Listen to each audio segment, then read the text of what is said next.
You might be destroying your reputation without even realizing it. There are habits that seem harmless, almost invisible, but they slowly erode the respect people have for you. And the worst part is, you might be repeating these patterns every single day, unaware of the damage they're causing in your personal and professional life. In today's video, I'm going to show you the 4 toxic habits that are silently sabotaging your image. If you want to be taken seriously, respected, and remembered, you need to know and eliminate every single one of them. Before we begin, a special thank you.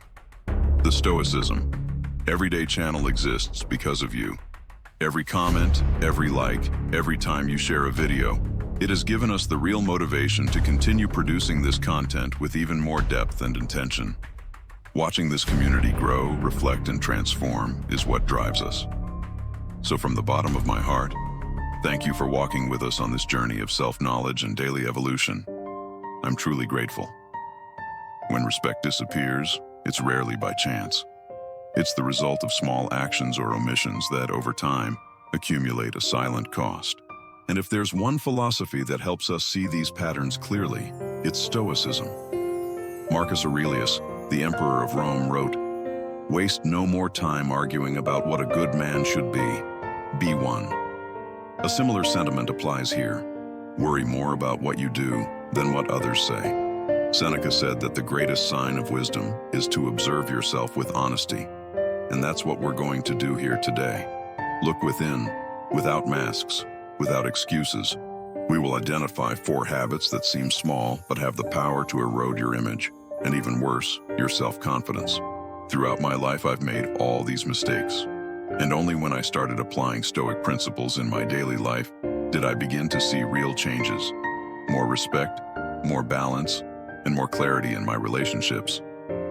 So if you're ready for this reflection, grab your coffee. Get comfortable. Because what's coming next may be uncomfortable but also liberating. Gossiping. The silent poison of relationships. The first behavior that destroys respect is perhaps the most common and the most underestimated. Gossiping. Yes, gossip seems harmless. Almost like water cooler talk. A social bond.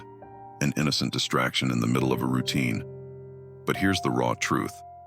Whoever gossips to you will gossip about you. And when you get involved in this game, even without malicious intent, you send a powerful and negative message. I am not trustworthy. I cannot keep secrets. I feed on the failures of others. I remember a phase in my life back in college when gossip seemed to be part of the environment. Conversations revolved around other people's lives. It was almost a collective pastime. Analyzing who was with whom, laughing at personal choices, speculating about situations. A classmate, let's call her Sarah, was the most reserved. One day, it leaked among the group that she had a crush on a guy in our class. In a short time, this intimate detail spread and became a joke. And Sarah completely shut down. The way she quietly distanced herself left a mark on everyone who witnessed it. That's when I realized gossip is never just a casual conversation. It always leaves a scar on someone. The Stoics, especially Epictetus, warned against this. If you hear something, don't repeat it. If it's not your business, just keep quiet. Don't listen to it. Gossip diminishes you. And the people around you notice even if they remain silent. They start to wonder, if this person talks about so-and-so like that, what do they say about me? Being worthy of respect starts with a daily choice. Do not pass on what does not build up. Prefer conversations that elevate, that inspire, that analyze ideas, not people. As an old proverb says, small minds discuss people. Average minds discuss events. Great minds discuss ideas. Choose every day which of these minds you want to be a part of. Being unreliable, the word that loses its value. The second habit that erodes the respect of others, perhaps faster than any other, is a lack of reliability. We live in an age where everyone promises, but few deliver. We promise to be there. We promise to help. We promise to change. But when the time comes, excuses, distractions, and silence appear. And here's a hard truth. When your word loses its value, you lose value right along with it. There was a time when I thought that being flexible and spontaneous was a virtue. I would make plans and then cancel them. I'd say, I'll definitely be there. And on the day, I'd decide to do something else. Until one incident showed me what this really meant to those who trusted me. A good friend, Emily, spent weeks preparing her birthday party. She planned everything with care. Guest list, decorations, special details. And I, of course, said I would be there, that I wouldn't miss it for anything. But on the day of the party, I got tied up with another activity. By the time I realized it, the party had already started. I sent a rushed text trying to justify myself. Her reply was polite but cold. And right there, I felt it. It wasn't just an event I missed. It was a piece of our trust. The relationship grew cold because she understood, and rightly so, that my words were worth little. The Stoics saw the honor of one's word as a pillar of virtue. Seneca wrote, "Nothing is more valuable than the commitment of a person of integrity." Your word is your contract. Reliability isn't built with beautiful promises. It's built with small, consistent actions. Arriving on time, responding as agreed, meeting deadlines, being transparent about your limits, and above all, being honest with yourself. If you know you can't do it, don't commit. If something unexpected comes up, communicate with respect and in advance. People don't expect perfection, they expect consistency. In a professional environment, a lack of reliability can be devastating. You can be talented, intelligent, even charismatic. But if you don't do what you say, you will slowly be excluded from the most serious opportunities. Because at the end of the day, respect is born from trust. And trust is born from the repetition of your integrity, even in the smallest details. Interrupting others. When your anxiety speaks louder. Sometimes losing the respect of others doesn't happen because of big mistakes, but because of small gestures that we repeat without realizing. One of the most silent and damaging is interrupting others while they are speaking. It seems like a trivial thing. After all, who hasn't done it? Sometimes we think we're just participating in the conversation, being dynamic, contributing. But interrupting carries a much heavier weight than it seems. Because when you interrupt, even unintentionally, you convey an unconscious message.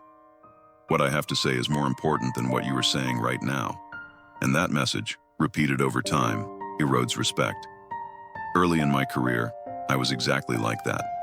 Anxious, full of ideas, wanting to prove my worth. During meetings, I would barely let someone finish their sentence. If I disagreed, I interrupted. If I had a suggestion, I interrupted. If I thought I could add something, there I was, cutting off the other person's train of thought. Until one day my manager, calmly but firmly, asked to speak with me. She said something I never forgot.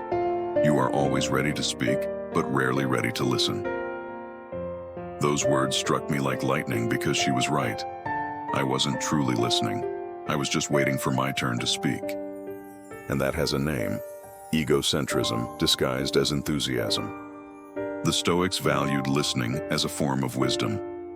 Epictetus, who began his life as a slave and became one of the greatest philosophers of antiquity, taught, "We have 2 ears and 1 mouth for a reason, to listen more and speak less."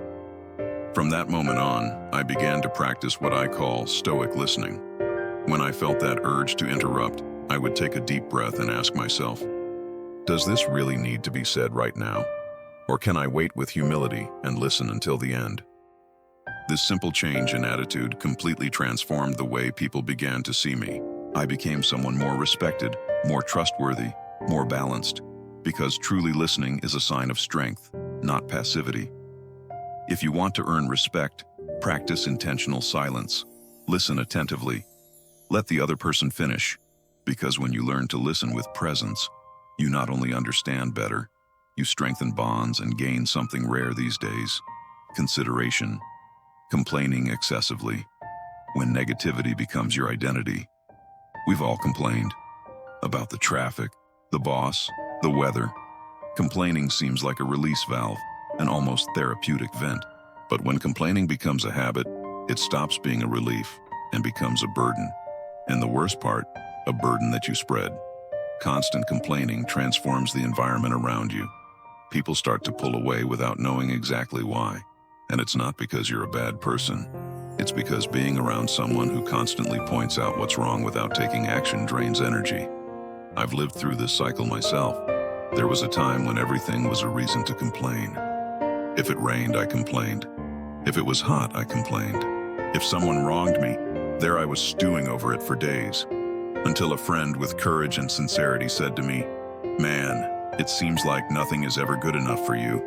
Have you ever noticed that?" At the moment, I got defensive, but those words echoed for days, and they hurt because they were true. I had grown accustomed to the role of the victim, and the problem with living as a victim is that you give up your power. The Stoics teach us something fundamental. Do not complain about reality. Transform what is within your reach. Accept with serenity what is not. This is the essence of Stoicism. The rain won't stop just because you lament it. The traffic won't move faster because you huff and puff behind the wheel. But your attitude, that can change everything.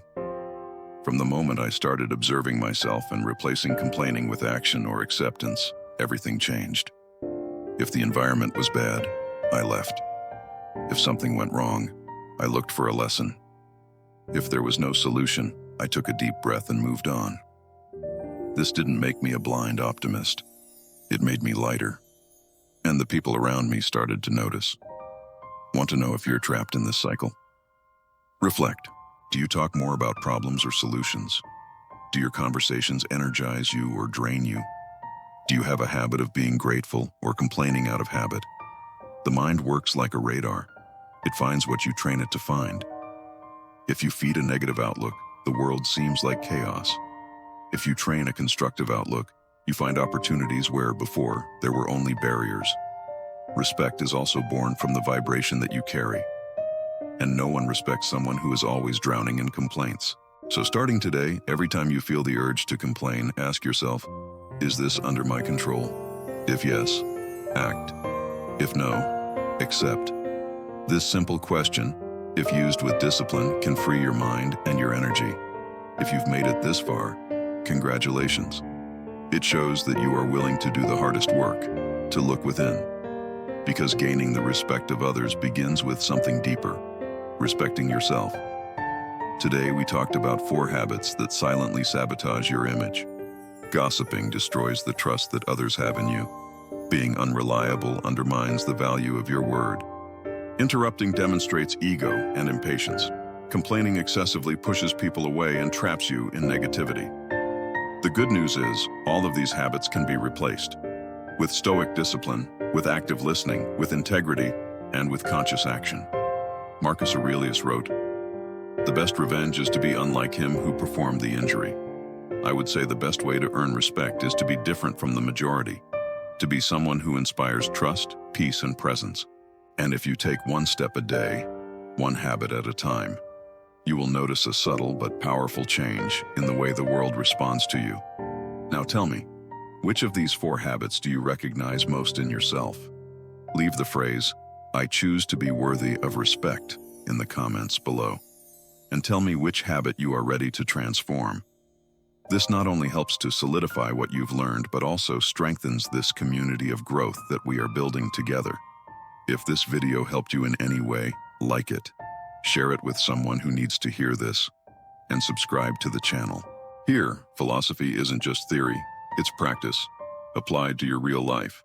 See you in the next video, and until then, remember, you are the only one responsible for the energy you bring into the world. Bring what builds up, and leave the rest behind.